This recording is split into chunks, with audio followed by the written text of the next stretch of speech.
Çoğluq Tömürxan Abdüvəli Əli 6-cı bab Çoğluq üngen kök dala Qoludan iş gəlməydiğanlar qabiliyyətliklərini hərgiz körəlməydi. Xuddi bazar itləri ov itlərini körsə qavaşqı başlap, qışığı baralmağandak. Pəs adamlar ünər pəzilətdə başqalar bilən tən kiləlməsə, rəzilligi bilən arqısıdan qacaşqa başlaydı. Şeyx Seydi Miladiyə 1355 yılı 12-ci ay. Bu yılqı Zulhiccə iyi zimistan qış fəslinin aq qar mövsümüge toğru gəldi.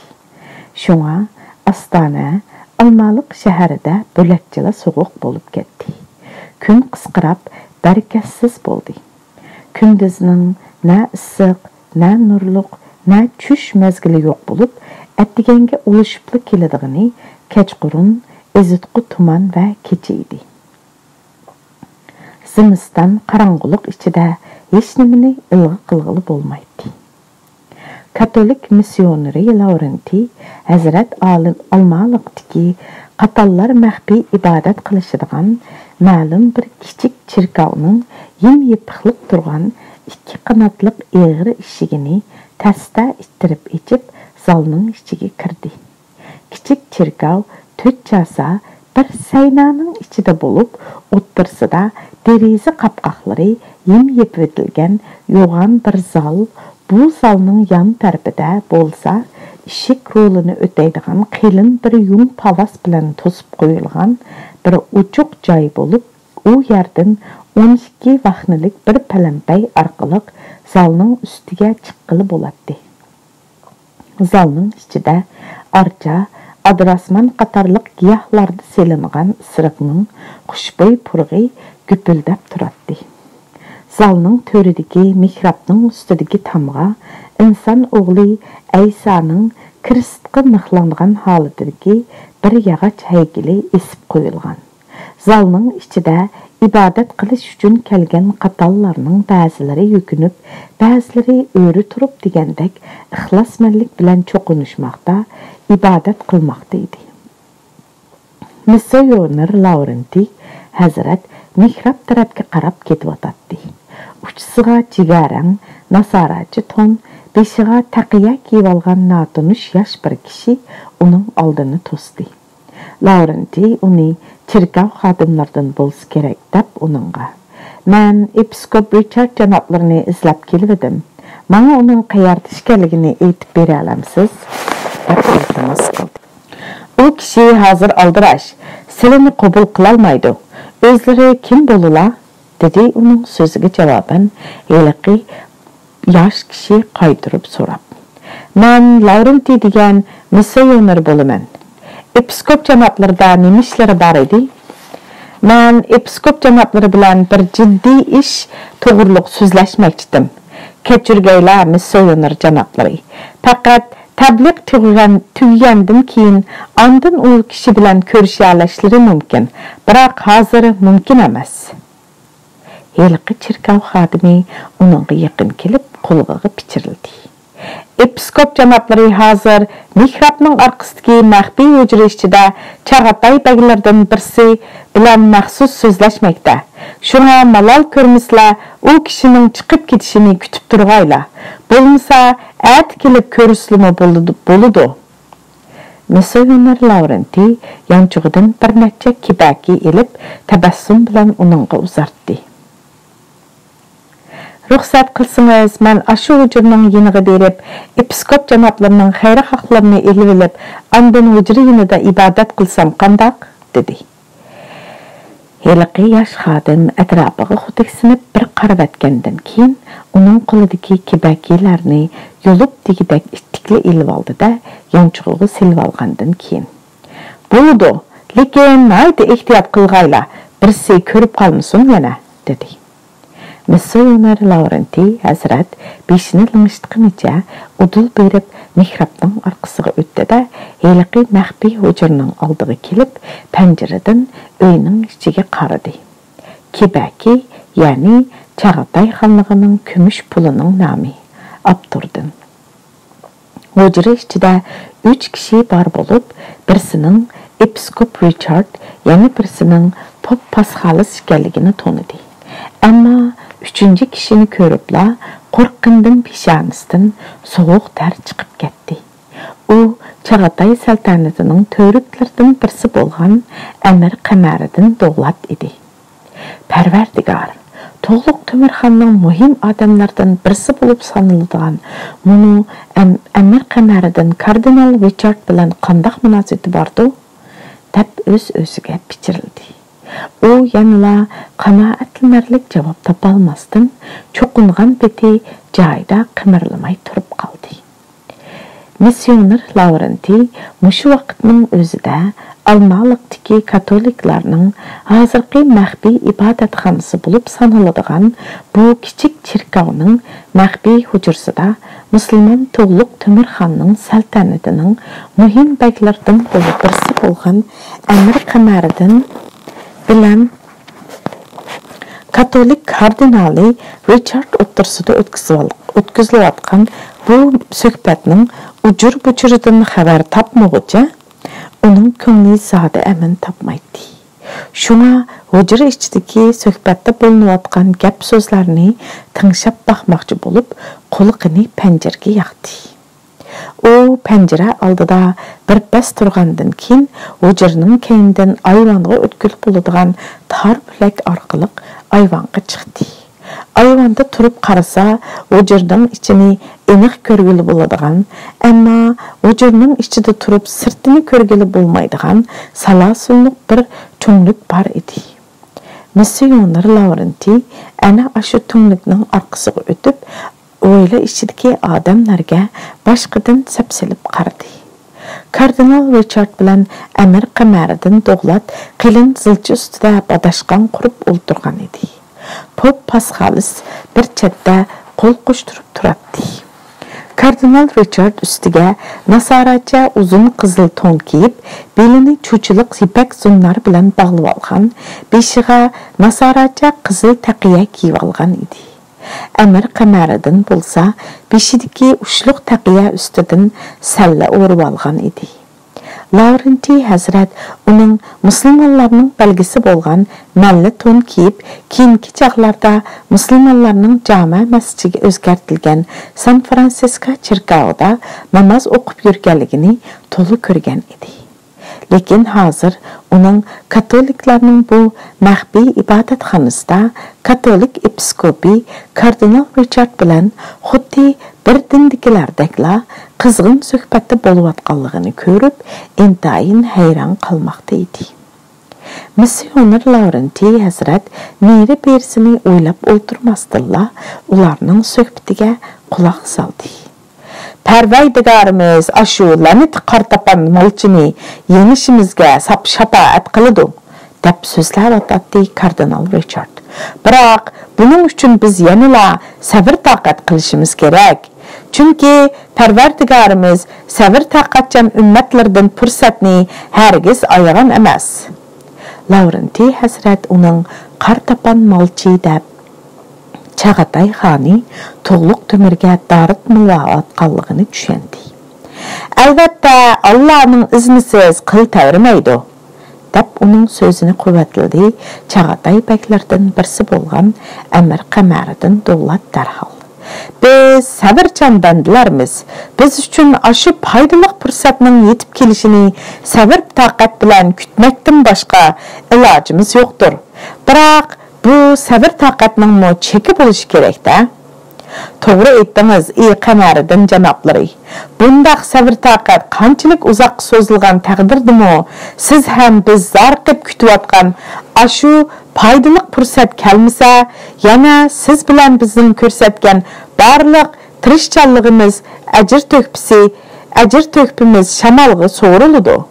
Papa Georgiy hazratlari sizga va'dasini aslatib qo'ying, deb alohida ta'kidlab xat yozibdi. Tashakkur. Ehtimol u kishi mening buningdan bir yil ilgari San Simon monastirida siz bilan qilishgan ahd misoqlarimizni unutib qoldi deb o'ylab qolgan bo'lsa kerak. Kardinal janoblari, mana o'zingizmi ko'rib turibsiz. Men o'z lavzimga bisyor sodiq odamman. ahda misaq, ya'ni ahdi payman, laviz qilish, qasam qilish, so'z berish deganlikni bildiradi aptordan. Episkop uning so'zini tasdiqlaganda qilib, beshini qimirg'iltib qo'ydi. Amir Qamariddin Davlat so'zini davomlashtirdi. Bu so'zimga Janobi Alloh guvoh bo'lg'ayki, men ashu nafratlik qara tapan molchi Tug'luq Tumirni Chag'atay saltanatining taxtidan haydash uchun qo'limdan keladiganligi tirishchanlikning hammasini ko'rsatishga tayyorman. Ulus bigi Amir Bayan Suldusmu bu ishda meni tamoman qo'llaydiganligini bildirib xat yozibdi. U xatida siz ish boshlasangiz, men butkul Suldus ulusini boshlab siz tarafda turman deb aniq qasam ichibdi. U balkim Tug'luq Tumirni Chag'atay saltanatining taxtidan haydab o'tib, mustaqil Suldus hokimiyatini qurish uchun meningdan bakrak aldiravas kerak. Sizlar qachon ish boshlamoqchi? deb so'radi episkop Amirning Sulduslar haqidagi so'zlariga ancha e'tibor qilib ketmay. Zulhijja oyining Arafat kuni yet namozida Tug'luq Tumir hozirgi jama masjidiga xutba o'qig'ili keladi. Sizning jama masjidi deganingiz biz katoliklarning avvalgi San Fransisko chirkavi shumi? Nayt to'g'ri aytdingiz, janobi kardinal hazratlari. Mening jama masjidi deganim dal sizlarning ashu chirkavinglarning o'zi shu, dedi Amir Qamariddin sirliq kulimsirab turib. Arafat kuni Tug'luq Tumir dal ashu jama masjidida hit namoziga imomlik qilib xutba o'qimoqchi. Shu chog'da odamlaringiz masjidga o't qo'yasizlar, Tug'luq Tumirni jamoat bilan qo'shib ko'ydirib, kul qilib tashlag'ili bo'ladi. Bizmi ham o'zimizning kutgan arzu-armonlarimizga yeta olamiz. Toshtemir Bahodirning yasovul turg'a o'tlari bizning odamlarimizni yiqilishga yo'l qo'ymasa qanday qilarmiz? deb asta so'radi kardinal janoblari. Uningdan xotirjam bo'lg'aysiz, kardinal janoblari. Shu chog'da jama atrofida yasovul turg'a o'tlarga mening odamlarimdan qo'yiladi. Odamlaringiz shartlik ishorat bilan belgi bersizlar, ularni o'tkazib o'tadi. Episkop Richard Pascalsga qarab mundaq dedi. Bey janoblari nayda atrofliq o'ylashibdi. Fursatni to'g'ri tanlabdi. Siz haqiqatan ko'pni ko'rgan ziyrak kishi. Missoyer Laurenti o'ttirdi bo'linayotgan bu ko'p so'zlarni anglab, hang-tang bo'lganidan ang'aqib turib qoldi. Demak, bu majlis xonning e'tiborli beklaridan birisi bo'lgan Amir Qamariddin Davlat bilan kardinal Richard janoblari echayotgan majlis ekan. Ular musulmonlarning qamariya kalendari bo'yicha Zulhijja oyining Arafat kunida Tug'luq Tumir xonning jama masjidiga Qurban Hayit namozini ado qilish uchun kelgan son-sanoqsiz namozxonlarning xutba etgan paytidan foydalanib, masjidga o't qo'yish niyatida o'zaro til biriktiribdi.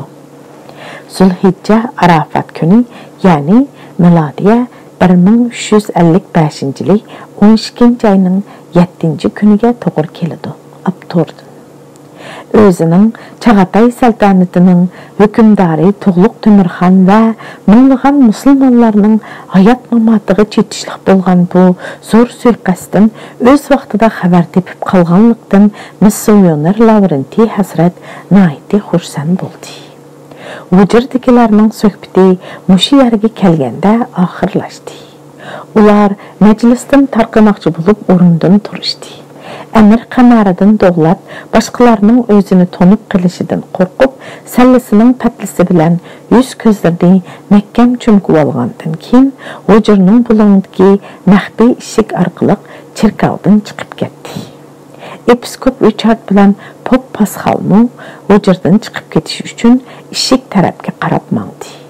Bayatdan bu ishlarning hammani kuzatib turgan Katolik missioneri Laurenti hazrat xuddi uyqusidan cho'chib uyg'ongan odamdek bir andikdida oldida episkop janoblari bilan ko'rishish uchun darhol zalning ichiga qaytib kirdi. Ular katoliklar ibodat qilishadigan ibodat zalining o'rtasidagi yo'lda mihrobga qarab ketyotdi. Missioner Lavrenti Hazrat yan oldi tarafda mangan bo'lib, sal orqadaroq butun badanini qora purkanchi bilan o'rib olgan 30 yoshlardagi silva bo'yliq bir ayol ularga agishib kelyotdi. Lavrenti Hazrat ketib, bu ayolning silva qattiq qomatiga to'liq ishonch bilan qadam tashlashiga, uning o'shqiga erkin yeyilib turgan, uningga o'zgacha bir xil ulug'vorlik bag'ishlab turgan qora ranglik ipak libosiga nazar soldi. Bu ayolning vujudiga bir turli kuch-qudrat, oliy janoblik, nazokatlikning mujassamlanganligini his qildi. Bu maxfiy chirkov hozir chuqurki ibodat qilguvchilardan xoli bo'lib, intayin jimjit va pinhon edi. Missioner Lavrenti Hazrat bu 30 yoshlik silva ayolning tövbe istig'forini anglash uchun atrofi quyuq panjara bilan bekitildi. Eliqa ayol ikki qo'lini mihrobning panjarasining tagisiga qo'yib, esilib o'tirdi. "Xonim," deb xitob qildi Missioner Lavrenti Hazrat. "Men Parvardigorimga vakolatan sizlarning tövbe istig'forlarini qabul qilishga tayyorman. Ey qudrati ulug', cheksiz Parvardigora, sana har narsani ustimizdan ko'rib turg'uchi va kulli mavjudotlarga rahim qilg'uchi Parvardigorimga ko'nglimdagi zarimni tilovat qilib aytqayman," deb chin ko'nglidan tövbe istig'for aytishga boshladi yilqi ayol. "Ibaraya pak Parvardigora, sening meningdek bir ozg'an bandangni kechirgaysan. Sen Rahimu Rahmonisan, minal haqsan, gunohkor ummatlaringni kechirgaysan. Seni arz shikoyatlarim bilan ovora qilmoqdiman. Menga dunyoning puchuq yarmoqqa arzimaydigan rahat parog'ati lozim emas. Faqat odam farzandining gunoh kabir qasovati bilan kirlashgan ozg'un dilini qutqizishingni izlayman. Sen jimi olamning parvardigorisan. Ey Parvardigora, men sening rahibai qulingman. Ulug' kalomingning ixloskoriman. Sana birla arz tilovatim bor. O'zga arz tilovat qilmasman. Dilimni dunyoning bevafo baxt halovatidan, qayg'u nadomatidan, o'tkinchi ne'matlarning pak-pokiz adoldim. Va sening shafoatingga erishish uchun davomli shunda qilmoqchiman. Ey Parvardigora, amin. Ayol duo tilovatini tugitib tiz cho'qinib oldi-da, ondan atrofiga inchiki nazar silib chiqqandan keyin panjaraning ichida o'zining duo istig'forini anglab o'tirgan Missioner Lavrentidan: "Ey Hazratim, sizlarning meni bu yerga chaqirishlaridagi sabab nimadir? Murabbim hozir nada? U o'zi yaxshi turyotamdi?" deb so'radi. Ayolning murabbim deb eri kardinal Richardni ko'zda tutayotganligini sezgan Lavrenti Hazrat: "Ey butkul mavjudotlarning yaratquchisi bo'lgan pak Parvardigora," deb payg'ambar xitob qildi. "Bandalaringni gunoh kabirdan mag'firat qilishingni, ularni kirist azobidan qutuldirishingni iltijo qilaman." U cho'qinib bo'lib uningdan: "Ey hurmatli xonim, ey tipiqingchu, Parvardigorning insonlarni yaratishi, ularning bir-birini qirishi, o'ltirishi qotillik uchunmidi?" Missioner Hazratdan eri kardinal Richard to'g'risida aniq bir javobga erishiman deb o'ylagan bu xonim, uning bu hasratlik nidolaridan uning kimlarga qahr-g'azab yoqtirayotganligini yoki kimlarga istihora qilayotganligini tushunolmasdan temir qig'incha turib qoldi. "Quliqim sizda, hurmatli taqsir," dedi ayol itoatmandlik bilan. "Kardinal janoblari bilan bizning oramizdagi ixtilof bargan siri o'tkirlashmoqda," dedi Missioner Lavrenti Hazrat so'zini davomlashtirib. "Biz Chag'atay mamlakatida butunlay musulmonlarga o'ttirib, biroq Parvardigor nasoralarga muqaddas kitobni tushirganda, ashu musulmon qarindoshlarimizga kitob nozil qilgan-ku," Biz bu zimində tərg'ibat xizmetini Müslümanlardek ünümlük vayiga yetkizib işleyelmedik. Buningdaki mesuliyet tamamen özümüzde. Onun üstüge Çağatay mahmurları bizge xuddi başqa din muxlislari qatarida ixtiyorlikni özümüzge berdi. Şundaq ekan bu zimində bizge faqat Müslümanlar bilan inoq ittifoq o'tmakdan boshqa yo'l qolmadi. Bu nuqtani kardinal janoblarga zotila e'tirof qildirolmay kelmoqdaman. Missioner Laurenti Hazretning oldida to'g'ri istig'for etayotgan bu o'rta yoshlik zilva ayol Almaliqdagi katolik yeparxiyasining episkopi kardinal Richardning rafiqasi edi. Richard monastir vaqasiga chetilib qolganlikdan orda uni tutish buyrug'i chiqargan edi.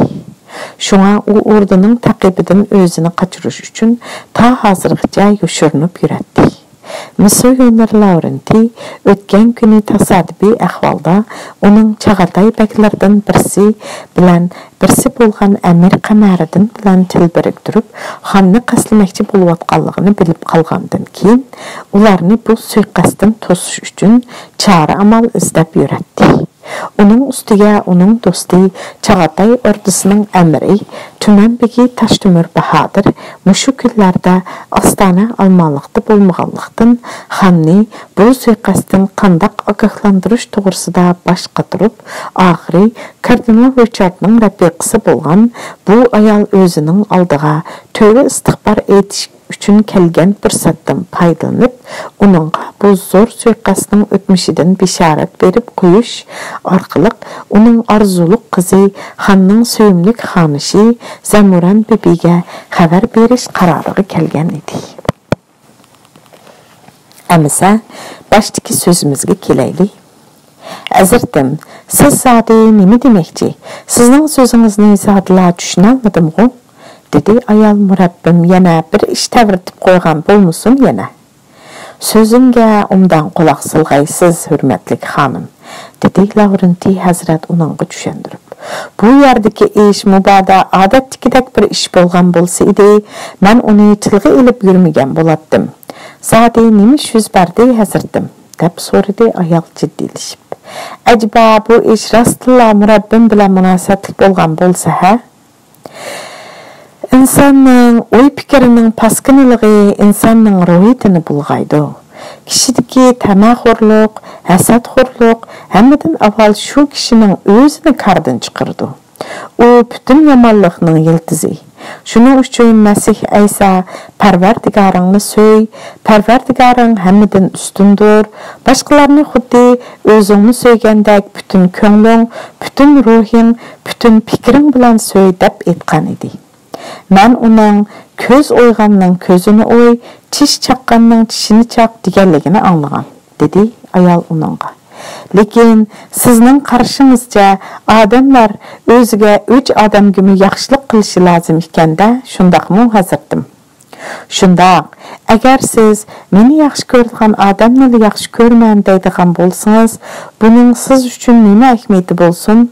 Hatta yat dindikilar yat taipa bo'lgan taqdirdimi, u oq ko'ngil o'zining qilgan ishi o'zini bilalaydigan, gunoh qilgan bo'lsa tavba qilalaydigan odam bo'lsa, tamaxur, hasadxur, hakavur odamdan ko'p ortiq turdi. Hurmatli hazratim, buning uchun qanday qilish kerak? Buning uchun boshqalarga sevgi muhabbat ato qila oladigan bo'lish kerak, dedi missioner uning so'ziga javoban. Chunki sevgi muhabbatdan mehr shafqat tug'iladi. Parvardigor odamlarga sevgi muhabbat ato qilib turib, yana nimishqa qo'shimcha shartni paydo qilib qo'ygandi? Nima uchun sevgi muhabbatda yana qo'shimcha omil va sharoitning ta'sirini odamlardagi shuhratparastlik, ochko'zlik va tamaxurlik tufaylidan paydo bo'ladigan sunniy to'salg'ularni nazardan saqit qilmagan bo'lg'iti. Mushundaq qo'shimcha omil va sharoitning ta'siridan odamlar orasidagi sevgi muhabbat, mehr shafqat azob uqubatga aylanib ketyotdi. Haqiqiy sevgi muhabbat mangulik sabr taqatdir, dedi Miss Sawyer Laurenti. Çünki haqiqiy sevgi muhabbat dunyoni büyük birlikka elib barsa, g'azab nafrat tafriqchiligiga sababchi bo'ladi. Sevgi muhabbat insonni murad maqsadga yetkazsa, g'azab nafrat insonni tushkunlashtirib, xor va zabun qiladi. Hazratim, ta'limotlaringizga hassanat, dedi ayol Madiha rahmatlarini yağdırıp. Mubada malal ko'rmasangiz, hazratim, sizdan yana bir ishni so'ray dedim. Bemalol, hurmatli xonim, qanday savolingiz bo'lsa so'ravergaysiz, dedi Miss Sawyer Laurenti haqiqiy ahvolni uningga aytishga tayyorlanib. Men sizdan har qanday savolingizga javob berishga tayyorman. Hazratim, siz bugungi tövbe istighbar aytish paytidan foydalanib, haqiqiy sevgi muhabbatning nima ekanligi to'g'risida menga to'liq mufassal ta'limot qilib berdingiz. Biroq ayolning so'zi texi oxirlashmay turadi. Miss Sawyer Laurenti uning nima demoqchi bo'lganligini allaqachon tushunib bo'ldi. Hurmatli xonim, siz bilan qizingiz Zamuran bibi ikkinglar ixlosman katolik muxlislari hisoblansizlar, dedi uning so'zini bo'lib. Parvardigorning shafoati bilan Zamuran bibi bu dunyoga qiz bo'lib yaraldi. Qiz degandimi, ko'zdan chetda qoladigan odatli qiz bo'lmasdan, balki osmondagi kun, zamindagi guldanmi ziyoda go'zal bo'lib yaraldi. Uning kishilarning ko'zlarini jalb qilgan, balki tutqunlik solgan ashu go'zal husni jamoli, esil axloq fazilati, oxiri Parvardigorimning tanlashi bilan Chag'atay mamlakatining xaqoni bo'lgan Tug'luq Temirxonni o'zining sevgi muhabbat to'riga ilindirdi. Gerçi Zamuran bibi Nasara Tug'luq Temirxon musulmon bo'lgan bo'lsa-mu, biroq hammadan avval ular inson bo'lganligidan ularning har ikkisi inson hayotining imtihon daftarida tap-tang barobardir. Parvardigorim insonlarga ato qilgan sevgi muhabbat tufaylidan bu olamda erlar ayollarsiz, ayollar erlarsiz yashay olmaydigan bo'lib yaraldi. Nihayet yer üstündeki ösümliklerni yer astida yıldız tartib, her tarafga quchoq yaymasa, yer üstüde şax putaqlari köpüyüp, quyoshdan bakra ozuq elib gullab çiçeklab meyve beralamdi. Erlar ayollarni xuddi Parvardigorim ularga ato qilgan ashu sevgi muhabbat tufaylidan mana shundoq birlashib, ko'klab meyve berib, avlod qoldirib, avib yashab kelishmoqda. Xanım, bilamsiz, mana shu ulug' muhabbatga nail qilish uchun Parvardigorim Zamuran bibini tanlagan. Miss Sawyer Laurenti bir bas o'ylanib turgandan keyin so'zini yana davomlashtirdi. Hozir Xaqan kuyov o'g'lingiz, ya'ni suyimlik qizingiz Zamuran bibining Xaqan erining hayoti qil ustida turmoqda. Uning düşmanları musulmonlarning Zulhijja oyining Arafat kunida namoz vaqtidan foydalanib, uni va uning ahyonlarini o't bilan ko'ydirib o'ltirishni qasdlamoqda. Ularning hayot mamotligi Zamuran bibining qo'liga bog'liq bo'lib qoldi. Parvardigorimning qizini tanlaganligi faqat uning yolg'iz baxtiyor qilish uchunla emas. Ayol baş ayağı bo'lmagan bu vahimalik so'zlarni anglab, Laurenti hazratning og'ziga qarg'incha turib qoldi. Hazratim, siz zodi nima demoqchi? deyaldi u oralla. Yer yuzida sevgi muhabbat bulug'i tug'ildi. Odamlar sevgi muhabbat tufaylidan gullab yashnamasdan, balki bir-biriga bo'lgan g'azab nafrat, diniy adovat tufaylidan ko'proq qirilyotdi. Faqat Zamuran bibi Xaqan eri Tug'luq Temirxonga bo'lgan sevgi muhabbati orqali tangli 5 kundan keyin katoliklar bilan musulmonlar o'rtasida diniy adovat tufaylidan yuz berish ehtimoli bo'lgan bu qirg'inchilik chaq qo'yib, ularning orasidagi inoq ijillikqa, sevgi muhabbatga hayotiy kuch ato qilishga qodirdir. U kirsqib mixlangan Masif Aysoning haykaliga qarab azobliq nido qildi. Ey Parvardigorim, bizning qalbimiz bilan jismimizni birlashtirib chin chegivatgin. bizni büyük, haddi hesapsız, əbədi hayat egelerge aylandırğın. İyi qadir igem, nasaralarga Müslümanlarının qinidən uzuq bərgəysən. Onlarının tumurlarda biz nasaralarının ıssıq qini məvc urup aqqay. Bizni günah kəbirdən saxlığaysan. Biz həmmimiz Pərverdigarımızın qulumuz. Həzirtim ilahim, siz etqan aşı uluq işler bizning vücudumuzda hasıl bolğay. Amin. Ayal çoqunu atqanda Missioner Laurenti Hazrat onunğa aramızda bəziler to'liq Temirxonga suiqasd qilmoqchi dedi. Onun bu so'zi xuddi Tinch ko'lga tash atqandek ayolning qalbida qatma-qat to'lqin hosil qilib g'aliyan ko'tardi. Ular kimlar? Ular xuddi menga o'xshash mushu mihrobning ichida o'ltirib, muxlislarning tövbe istig'forini anglaydigan martabali kishilar. Bu katoliklarning biz nayt yaqin o'tgan odamlar deganga tamsil qilib deyishadigan bir eg'iz so'zi edi. Shundaqla bu ayolning eri Zamoran bibining otasi Almaliq katolik yeparxiyasining episkopi kardinal Richardga qilingan ima ishorat edi. Bu chaqda ayolning yuragi qart qilib, ansiz gupildab silib ketdi. Hazırtım, murabbim Richardni dağıtmaydıgandı. O rastla aşı suiqasdni planlashqa qatnashqanmidi deb o'yladi da so'rdi. Hazırtım, o zodi kim? Bilamsiz. Odamlar azroq manfaatni deb har qanday yomonliklardan yanmaydigan bo'lib ketdi. Dedi Missioner Laurenti qattiq hasratda. Ayol birpas sukut qilib turib qoldi. Ondan u kishi murabbim Richardmi deb so'radi intayin asablanib. Shundaq, kardinal Richard bu suiqasdning bosh planlovchilaridan birisi deb javob berdi Missioner Laurenti intayin asablanib. Hazirtim, siz hozirning o'zida meni bu ishning butun jarayonidan to'liq xabardor qilg'aysiz, dedi ayol bir oz azobliq tengirqashdan keyin.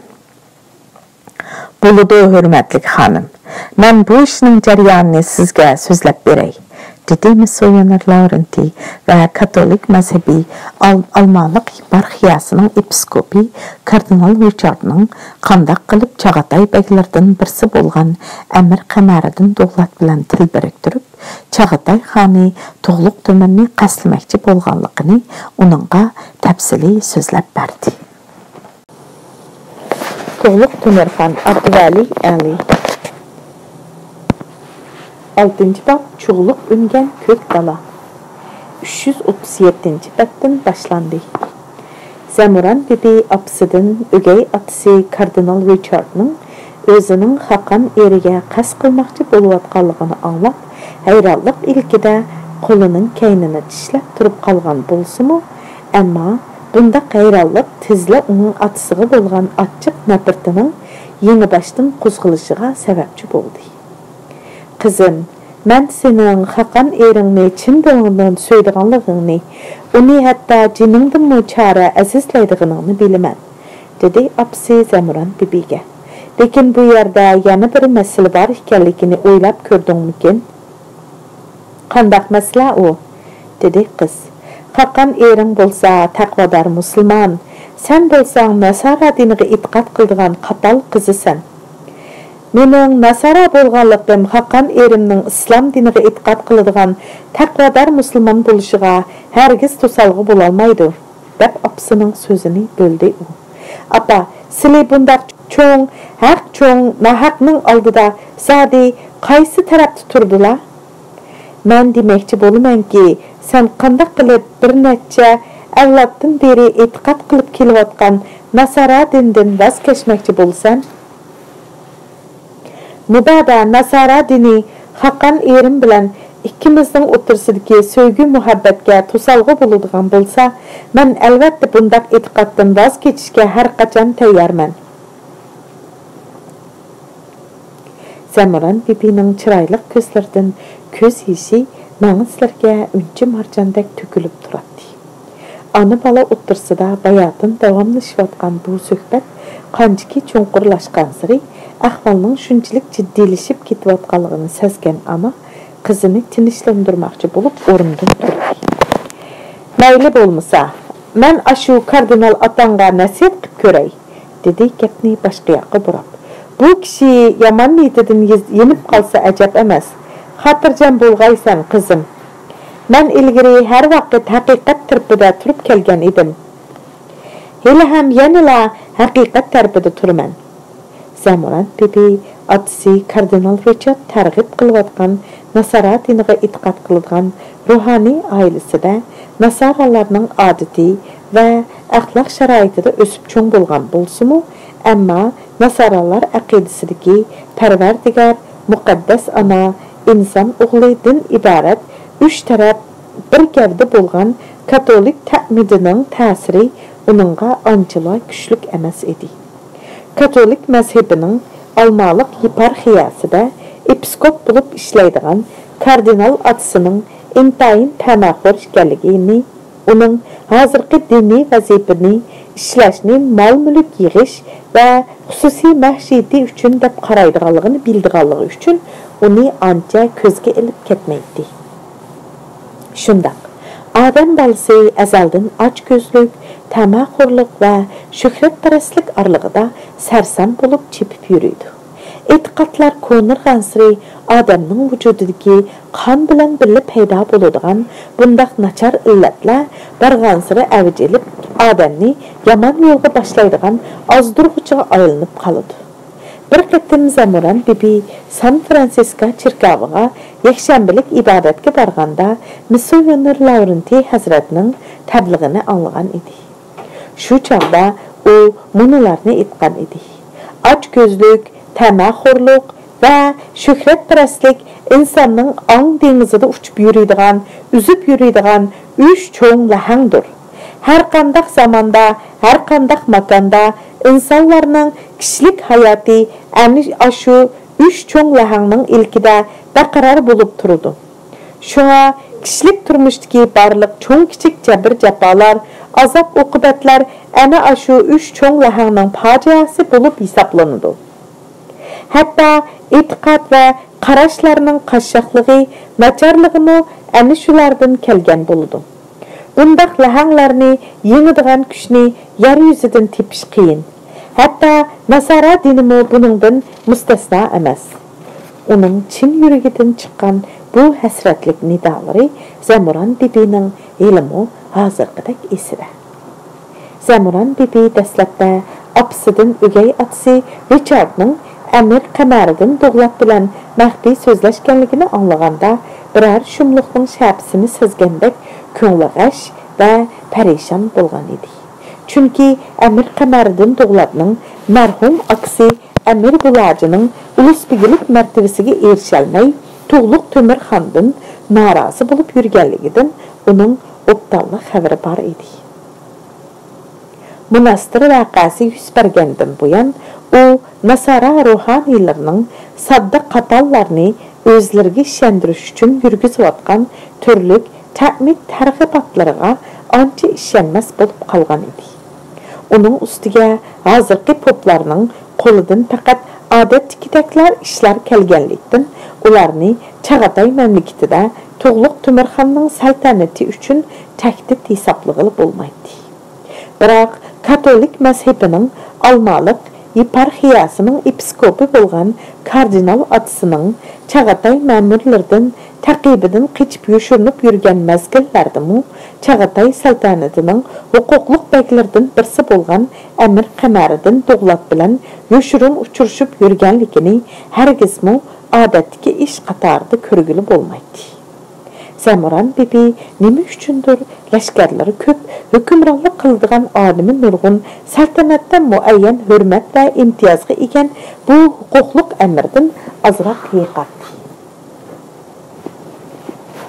Do'g'lat ulusbigi Amir Bulaji vafot bo'lgandan keyin Do'g'lat beklaridan birisi bo'lgan Amir Qamaridan xondan aksi Amir Bulajining ulusbigilik martabasiga varislik qilishni oshkora talab qilib maqsadiga yetolmagandan keyin xonning saltanatini qo'litish uchun astirdan harakat qilishga kirishib ketgan edi. Buning uchun u bir tarafdan mavkabdagi Barlas, Suldus bek əmirlərini özüge tartib pirqi uyushturgandan başqa yana islohot tüpeylidən ilgirki mərtəbə imtiyazlardan məhrum bolğan qatallarning katibishi Almaliq yeparxiyasining episkopi kardinal Richard bilanmi til biriktirib Gizandilar guruhini uyushtirishga ulgurgan edi. Uning Chag'atay saltanatini ajizlashtirishga urinayotganligidan xabar topgan Tug'luq Temirxon yaqinqi maskanlarda uningga bo'lgan iltifotlarni to'xtatib, uning mavkabdagi o'rnini paydinpay to'valatishga boshladi. Zamoran bibi Xaqon erining Amir Qamaridan Tug'latdan ancha xotirjam emasligidan xabari bo'lg'ashqa, o'ziningmi Amir Qamaridan Tug'latdan shubhilandiganligini Xaqon eriga aytish qaroriga keldi. Uning ustiga mavkabdagi akabir ashraflar orasida Amir Kibir Toshtemir Bahodir bilan Xon Muhurdori yalliq tayshilarmi xonni Amir Qamaridan masalasini keskin bartaraf qilishga da'vat qilib kelgan edi. Biroq xon uning ishini talto'kis hal qilishga oxirgi bir qarorga kelolmayotdi. Zamoran bibi yalliq tayshining bir qitim Amir Qamaridan to'g'risida Xaqonga mundaq deganligini anglagan edi. Amir Qamaridan Tug'lat ulusi ichida o'zini ulus bigi Amir Xudoy tutdimmi ustun tutadi ekan degan edi u shu chaqda. Men hatto ba'zilarning uni ulus bigi deb atashtinmi yanmaydiganligini anglaganman. Xon oliylari bilamdilar. Uning nüfus imtiyozi Tug'lat ulusi orasida shunchalik ustun bo'lib ketganki, u birli chaqiriq qilsa son-sanoqsiz odamlar uning oldiga farman bardor bo'lib qo'l bog'lab turishirkan. Xon oliylari darhol bir qarorga kelib, uning barliq imtiyoz huquqlarini bekor qilmaydigan bo'lsalar, u Chag'atay saltanati uchun oxiri intayin zo'r ziyonlarni elib kelishi mumkin. Albatta, Amir Qamaridan Tug'lat masalasida Tug'luq Temirxonning o'ziga tushliq andisi bor edi. Shundaq, Amir Qamaridan Tug'lat o'z yurtida o'zi bey, o'zi xon, uning lashkarlari va yordamchilari to'liq deb xon o'zining u haqdagi tashvishini tunji qitim ularga oshkorladi. Uning saltanatimizga faqat mol-mulk to'plash, besh uchun ishlab berayotganligini biz obdan bilamiz. Biz uning vaqti kelganda bosh-boshdoq isyanchi uluslarning amir beglari bilan til biriktirib olib, saltanatimizga qarshi to'polon ko'tarishdanmi yanmaydiganligidan xabardormiz. Uning islohot davomida e'tiqodini o'zgartib, musulmon bo'lganligini rost degan taqdirdimi har holda sinalmaganda, biz uningga qattiq qo'l bo'lsak, u darhol terisini ta'tir kiyib chiqishi mumkin. Mubada u rostli isyanchi bosh-boshdoq Barlas, Sulduslar bilan til biriktirib olgan bo'lsa, u chaqdagi ish saltanatimiz uchun intayin xatarlik bo'ladi. Shunga biz uning bilan sen yaxshi, biz yaxshi deb o'tib, uni aldishimiz, uni saltanatimiz uchun eng ishonchli odamsan deb o'zimizga ishontirishimiz, balki uningga hozirgidinmi ko'proq martaba imtiyoz, maosh ta'minot berib, uning o'zini va lashkarlarini setib olishimiz lozim. Mubada uning saltanatimizga xoinlik qilganligi rostli isbotlansa, u chaqda uning jazosini berish tas emas. Chunki qing'ir yo'lda mangan aman bir kuni himoyasiz qoladi. Mubada uning bizga sadoqatlik bilan xizmat qilayotganligi isbotlansa, u albatta tegishli hurmat, obro'y inovatga sazovar bo'lib yuraveradi. Shu chaqda yalliq tayshi uning bu qarshiga darhol e'tiroz bildirdi. Xaqon oliylari, sizlar bu Tug'lat amirga ortiqcha iltifot qilib ishinib ketyaptilar. Boshda kichik dushmanni bak tuvan chaqlaganlik, xuddi o'tni o'chirib cho'g'ni qoldirib qo'yganga o'xshash bir ish bo'ladi. Shu chaqda Xaqan eri bilan yalliq tayşilarning bas munozirasiga bir chetda quloq silib o'tirgan Xanish Zamoran bibimu xan muhrdari yalliq tayshining haq so'zlaganligini his qilib, uni qo'llab mundaq degan edi. Hurmatlik muhrdar, nayt to'g'ri etdi. Hazratim, Amir Qamariddinmi foydalanaman deyish xuddi ussuzlikni o'g'i bilan qandirgan ishmikin? To'g'liq Temirxon ularning mulohizalariga aniq javob bermay, Amir Kepir Tash Temir Bahodirdan uning bu haqdagi qarashini so'raganda, u "Xan aliylari ras aytidi" degan edi o'ylanib turib. Do'g'lat uluspigi Amir Xudoyda texi kichik. Uning Do'g'lat ulusi orasidagi inovat nupuzi, uning qolgan tog'lari Amir To'lak Do'g'lat, Amir Qamariddin Do'g'lat, Amir Shamsiddin Do'g'lat va Amir Shayx Do'lat Do'g'latlarninkidek ustun emas. Amir To'lak Do'g'lat hozir garchi naib uluspigi bo'lgan bilan, uning suyurg'anligi Amir Qamariddin Do'g'latninkidek keng va aholisi ko'p emas. Qolgan Do'g'lat beglarining qo'lidagi suyurg'anlik va huquq imtiyozlarmi Amir Qamariddin Do'g'latninkiga yetmaydi. Halbuki Amir Qamariddin Do'g'latning o'z xalqi ichida qanchalik obro'y inovatga, huquq imtiyozga, lashkariy kuchga ega ekanligini Bayxon o'zi mufassal so'zlab o'tdi. Uning ustiga Amir Xudoydat uning o'rnini besishga texi ojizlik qiladi. Mubada bu ishda isyonchi barlas, Suldus qavmi Amir Qamariddin Do'g'lat tarafda turib olmagan bo'lsa-da, biz Amir Qamariddin Do'g'latlardan natisi bo'lgan taqdirdimi asla pisantimizga elib qo'ymagan bo'lardi.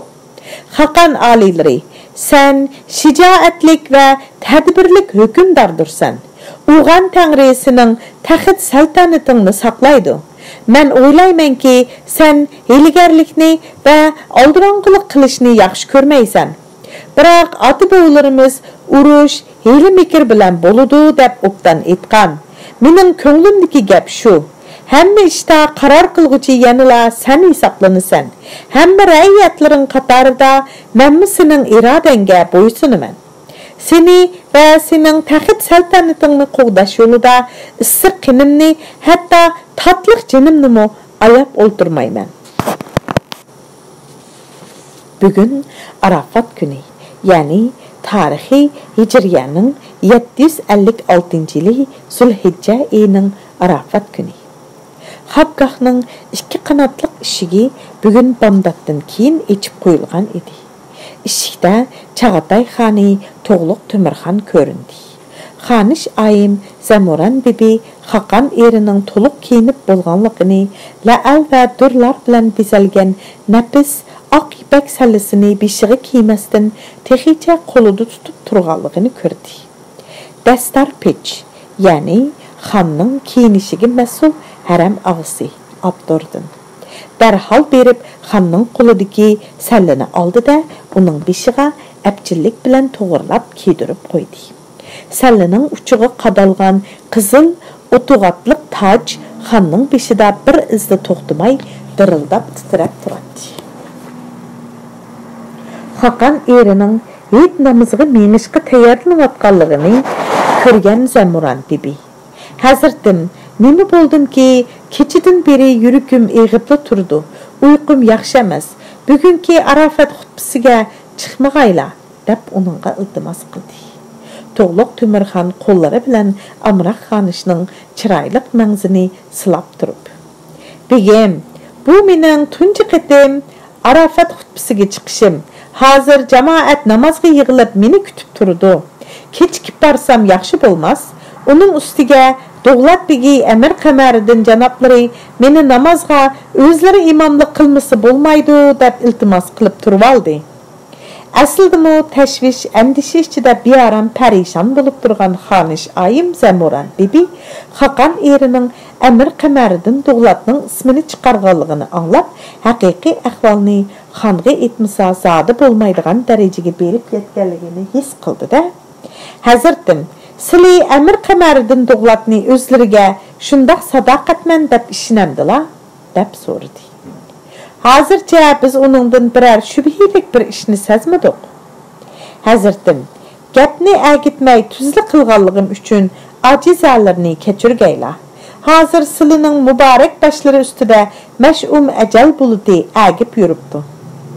Toğluq Tümirxan onun sözüdün gəlidlik his qıldı da. Begim, sözünüzni hiç düşünəlmədim, dedi külümsirəp. Bizning beşimiz üstüde əgip yürüdüğən qandaq bulut iken o. Din islahatı yürgüzüşdən ilgiri biz bu cəhətdə həqiqətən ənsirgən edik. Hala bugün islahatni oңuşluq tamamlap, saltanatimizni İslamiyetning müstahkam asası üstüge oruntushqa muvaffaq bo'lalıdik. Zamoran bibi To'g'liq Tümirxanni shipqab kelayotgan bu suiqasddan xabarlantirish uchun gapni ochiq aytish qaroriga keldi. Hazirdim, Chag'atay saltanatining İslamiyetning müstahkam asası ustida turganligi qil sig'maydigan haqiqatdir, dedi u. Biroq acizalari yaqinda mavkatda silning saltanat surishlarga norozi bo'lib yurgan birsining ma'lum bir qatal ruhaniysi bilan til biriktirib olib, Xaqan aliylarga qasd qilmoqchi bo'lganligidan xabar topdim. Bu haqiqatan uchiga chiqqan qabih suiqasd bo'lsa-mu, ammo bu suiqasdning haqiqiy mohiyatini o'ylashib ko'radigan bo'lsak, uning Hazratimning hayot mamoti bilan munosabatli bo'lgan to'liq qo'rqinchli bir ish ekanligini ko'rib olmoq qiyin emas. Shunga men yaqindan buyon kech-kunduz ibodatimda Parvardigorimdan silini bu balo qazodan omon eson qilishni tilab kelmoqdaman. Xon Zamoran bibining gaplarini anglab, haqiqatan bir az jiddiylashdi. U bu kishining tegi-taktini bilish uchun izzat ikrom bilan uningga: "Begim, sizning aytganlaringiz intayin muhim ish ekan.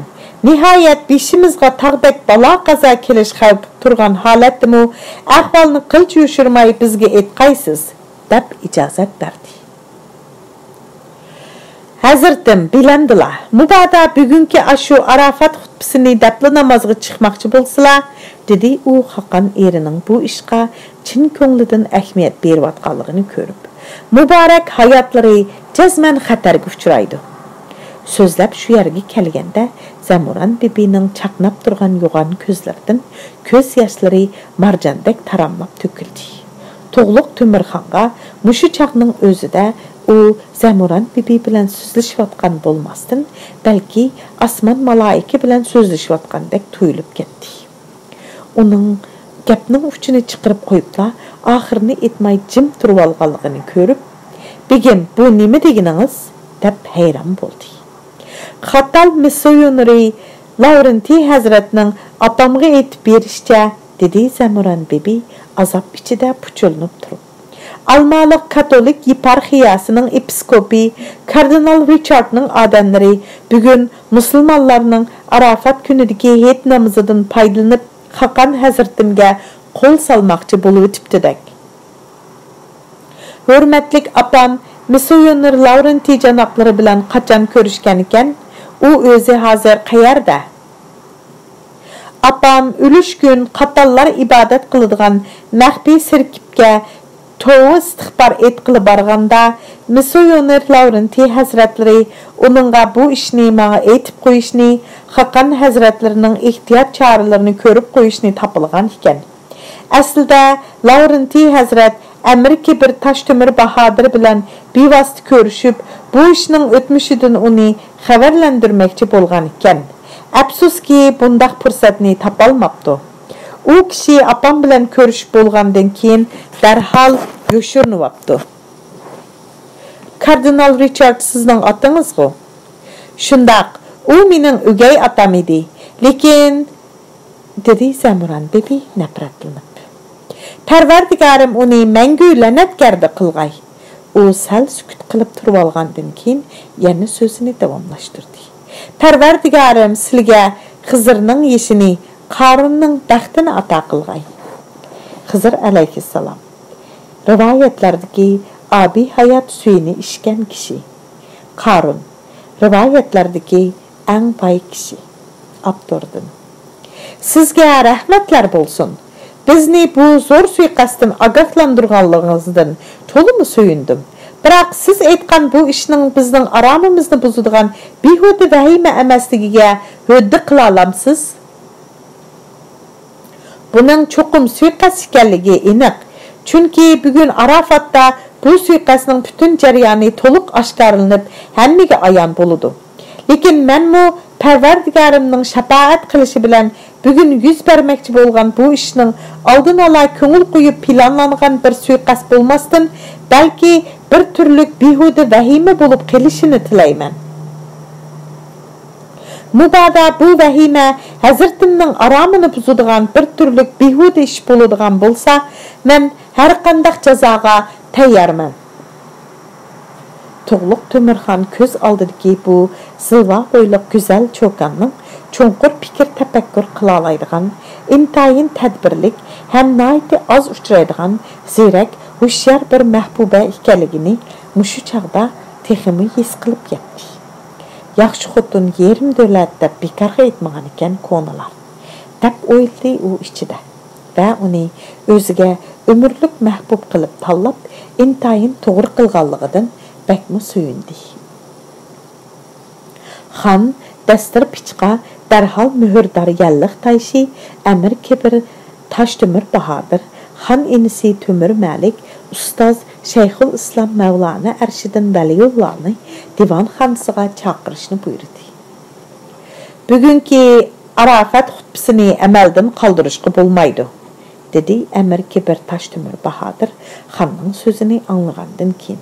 Biroq xon oliylari jami masjidiga xutba o'qishga bormasligi lozim. Jami masjididan boshqa masjidga xutbaga chiqsa, meningcha xon oliylariga qartilgan bu suiqasddan tamamen saqlanib qolg'ili bo'ladi. Biz hozir dushmanlarimizning qayerda Haqanul Islomga qo'l solganligini texi to'liq xabardor emasmiz, dedi Shayxul Islom Mavlana Arshidin Valiyulloh Toshtemir Bahodirning so'zini lozim topmay.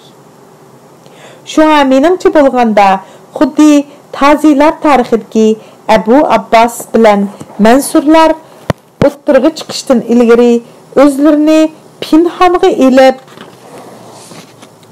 yo'shirinib olgandek Haqanul Islomning hozircha oshkora so'ringa chiqmay turishini quvvatlayman.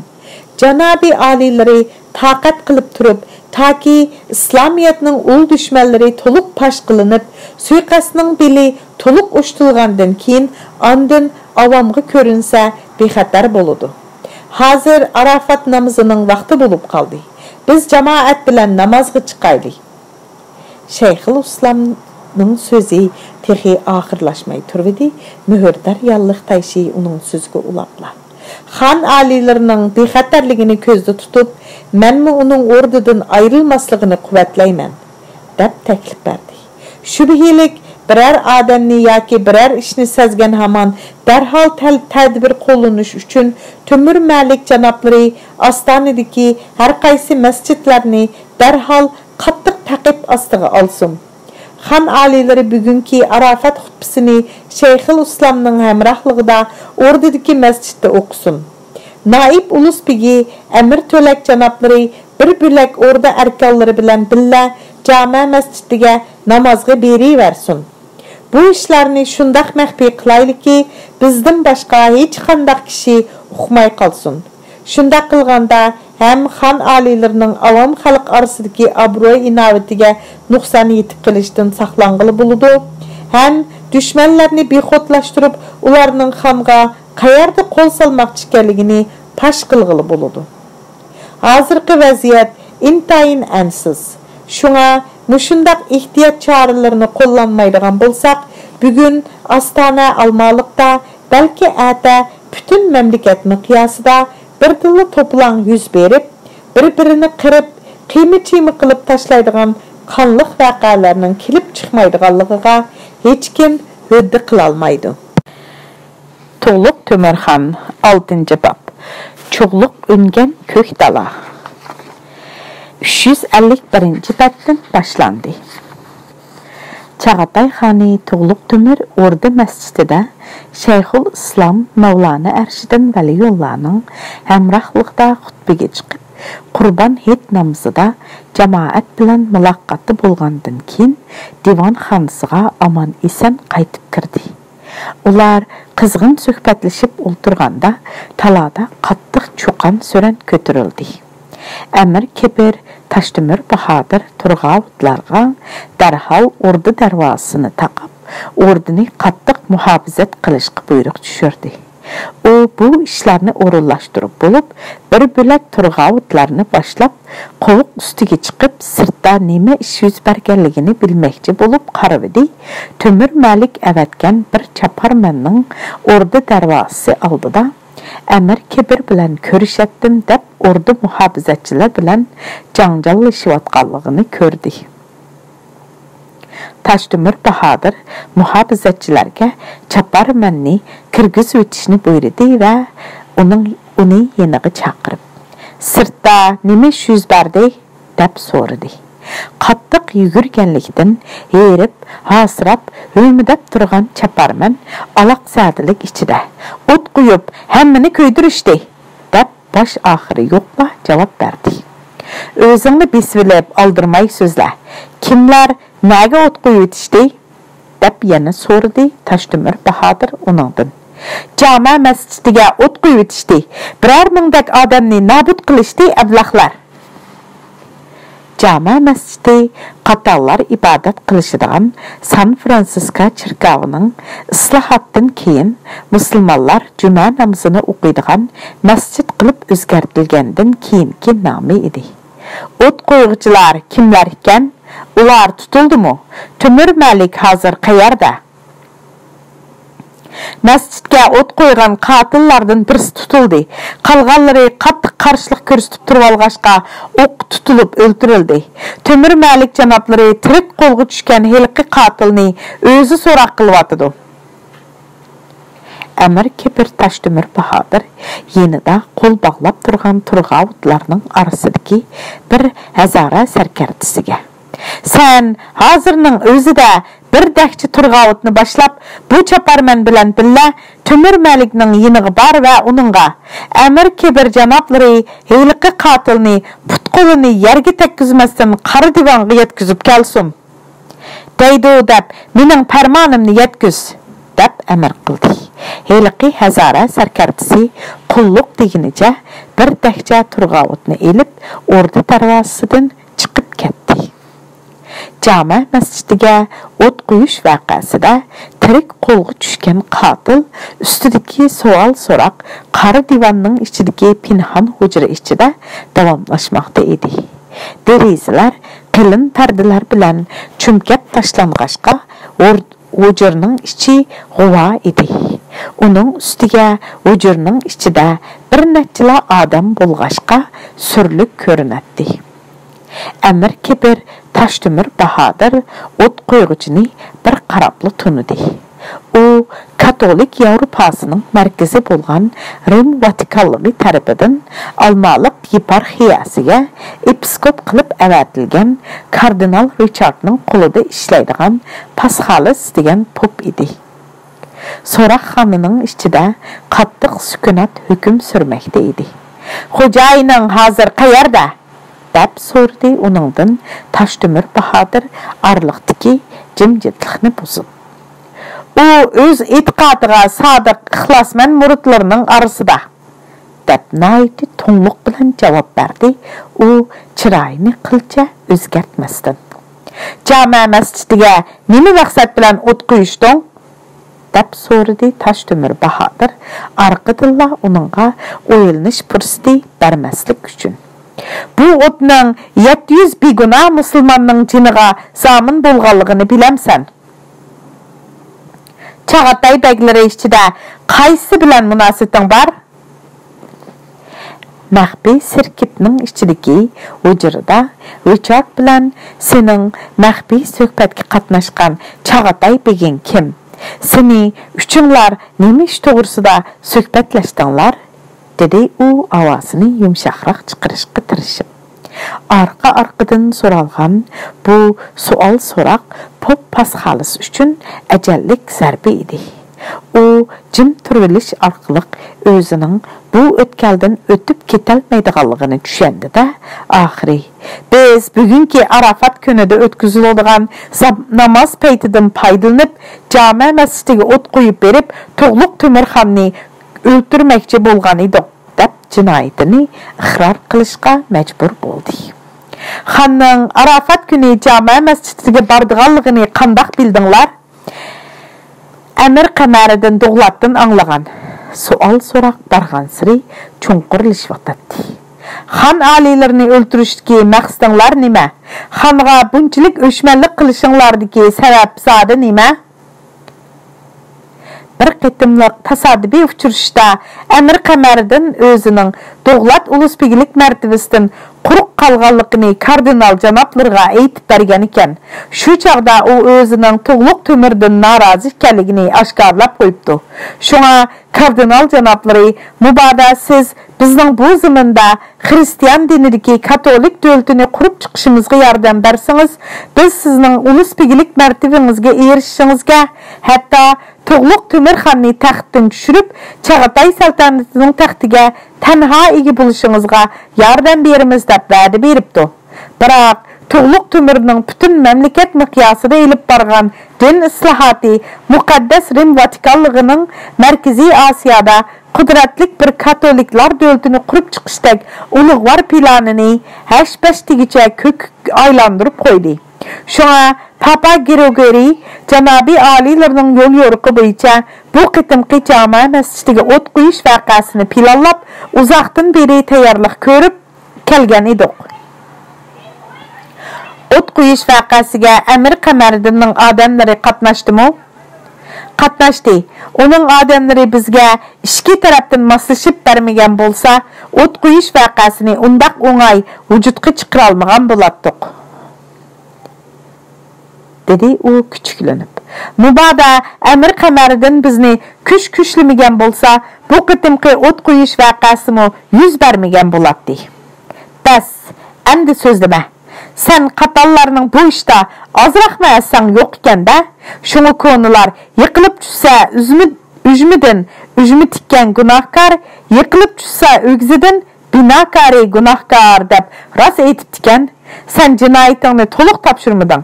Ham sheriking kim, hozir qayerda? Hammasini to'liq topshirsan. Har qaysing bu qabih jinoyating uchun xon oliylarining adil hukm chiqarishini kutishgaysan. Toshtemir Bahodir so'zlab bo'lib, turg'an o'tlarga qo'l shiltidi. Munini achqib ketinglar. Almaliqdagi jami masjidiga o't qo'yish voqeasi yuz berib uzoq o'tmay, Chag'atay xoni Tug'luq Temir butun mamlakatga yorliq tushirib, bu voqeada qazo qilgan naib ulug'begi Amir To'lak qatorliq 700 musulmonga mamlakat bo'yicha 40 kun umumiy xalq qayg'uliq motam tutilganligini jakarladi. 7-kun xon navkatdagi akabir Ashraf Amir umalarning hammasini boshlab Amir To'lak Do'g'lat qatorliq 700 musulmonning umumiy niyat namoziga qatnashdi. Bu Chag'atay mamlakati butun mamlakat miqyosida islomiyatga ko'chgandan keyin Ostona Almaliqdagi musulmonlar orasida intayin og'ir qayg'u musibat ichida o'tkazilgan zo'r niyat namozi edi. Dahshatlik yong'inda jami masjidining pishiq g'ishdan yasalgan tomlari, kahishliq o'gizisi butunlay o'rilib tushgan bo'lib, hamma yer ahak, tosh, to'pa va g'ish parchalaridan hosil bo'lgan vayronchilik dovisiga aylangan edi. Kishilar masjid xarobiligining ichidan kuyib ketganlarning birarsining puturak tenini topolmadi. Shiddatlik o't yolqini bu 700 nafar begunoh musulmonning jismini butun vujudi bilan qo'shib biraqla yalmab yutib ketgan edi. İnsanning qalbidagi jarohatni saqaytish vaqtning asta-asta unutildirishidan boshqa har qanday maxluqning qo'lidan kelmaydi.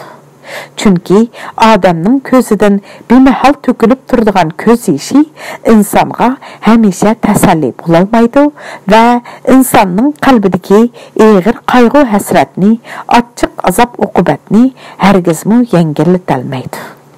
Biroq vaqt o'tgan sari inson qalbidagi bundaq qayg'u hasrat, azob uqubat paydam-pay unutilib, azayib, yengillab bordi. Hash-pash degucha o'rilib, qish fasli o'tib ketdi. Uningga agishib kirgan bahor faslimi oxirlashay deb qoldi. Zamindagi dal-daraxtlar ko'kirib, daraxtsallab, o'rmonlar qorong'ulashdi. Ko'k dala, cho'g'liq va yovo atirgullar höppida echilib, yer jahonni qopladi. Payansiz ko'k dala yap-yeshil o't-cho'p, maysalar bilan chumkaldi. Kakkuklar, bulbullar, suja turg'aylar dal-daraq arasiga o't-cho'plarning ichiga yo'shirinib, bas-basta sayrishib, bahorga texmo husn qo'shatdi. Texi o'tgan yilning Zulhijja oyida yaqqan kultuk qarning ichida cho'qchiyib, g'amkin munglanib turgan jami masjidining xarobisi ustida bu yil Hamal oyining oxirlariga kelganda sehi bahor yomg'irida akchigan munbat tuproqdan quyuq chug'liq gullari unib chiqishdi. Gül bergida bir-biri bilan husn talishib baslashgandek höppida echilib ketishgan o'tqashlar, cho'g'liqlar kishiga texmi ishonch va hayotiy kuch bag'ishlab turadi. Almaliqdagi jami masjidiga o't qo'yish voqeasi yuz berib 623 yil o'tgandan keyin, ya'ni milodiya 1977-yili Chag'an bayrami mezgilidagi bir kuni bu xarobilik ustiga selingan kinoxonada kishilar kino ko'rib o'tirishgan edi. Kinoxonaning sahnasida tizib qo'yilgan gul chambaraklar ustiga to'yiqsiz boshqalar atgan po'jangzi tushib ketib, o't ketdi. Bu qitimqi tasaddibiy o't ketish voqeasidimi 700 nafar odam o'tda kuyib o'lib ketdi. Shuningdan keyin kishilar bu kinoxonaning o'rniga aram oladigan chiroyli bir istirohat bag'disi barpo qildi. Abdurdan 6-bab oxirlashdi.